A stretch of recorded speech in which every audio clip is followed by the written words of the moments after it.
So today, we're going to trace a really profound and honestly, a deeply personal journey. It all kicks off with a piece of news that, a lot of us might get in a simple text message. But for the person in our source material, it unleashes this cascade of dread, resentment, and eventually a pretty powerful transformation. Let's dive in right where it all begins. It starts right here, with this just a stark, brutally honest admission about her father, who's been gone for more than 2 months.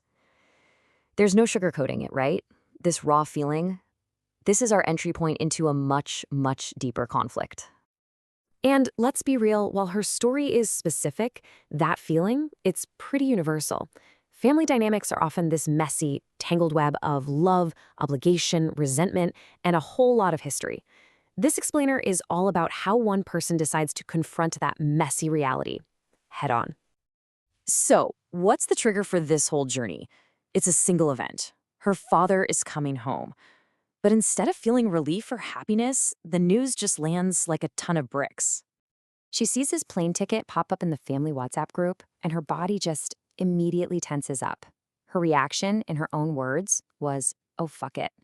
It's this gut-level physical response that's rooted in years and years of difficult experiences with someone she just finds impossible to please.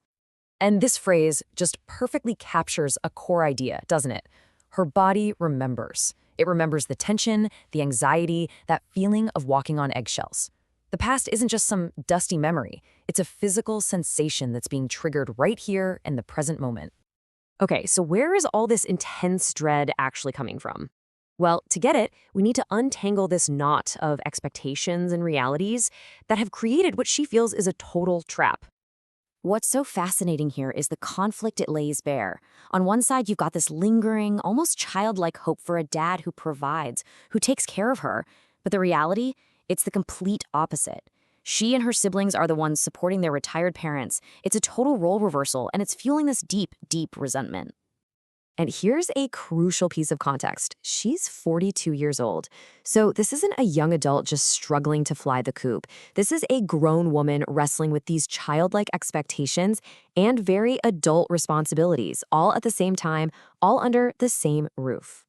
So you take this emotional weight and you combine it with financial pressures, including her own struggles with debt, and what you get is this overwhelming feeling of being imprisoned. She feels completely stuck, with no obvious way out of this dynamic.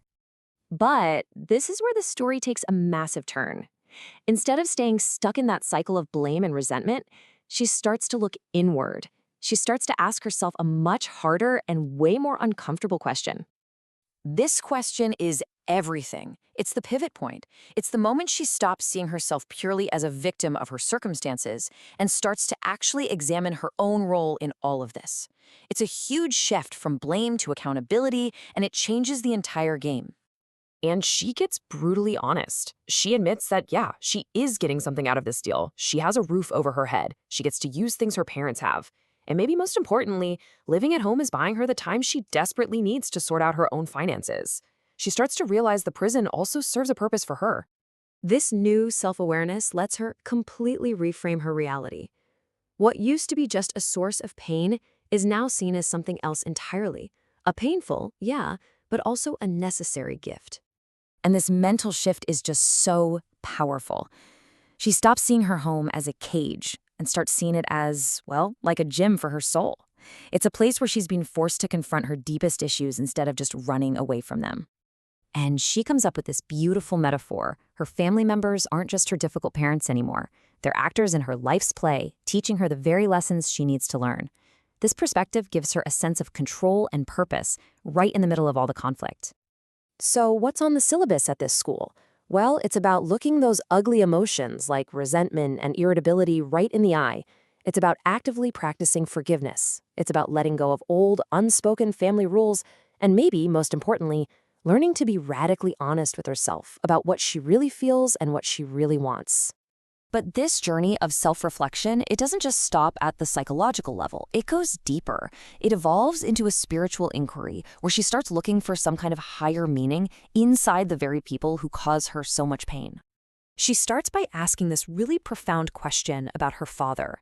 It's her way of trying to see past the difficult personality, past all the history of hurt, and find even just a little spark of the divine, a higher purpose within him.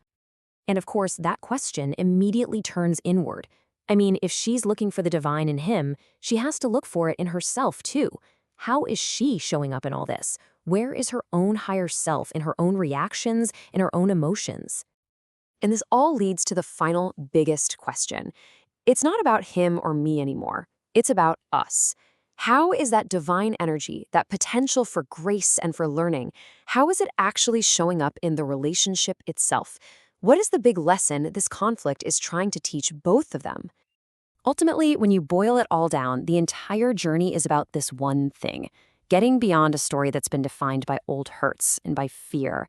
You know, the fear of his temper, the fear of confrontation, fear of the future. The real work is to consciously choose to write a new story. And that's where we'll leave it. Because this isn't just her question anymore, is it?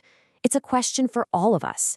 In our own difficult relationships, in our own life challenges, how do we stop reacting based on old wounds and start acting from a place of presence, of truth, and maybe, just maybe, a little bit of godliness?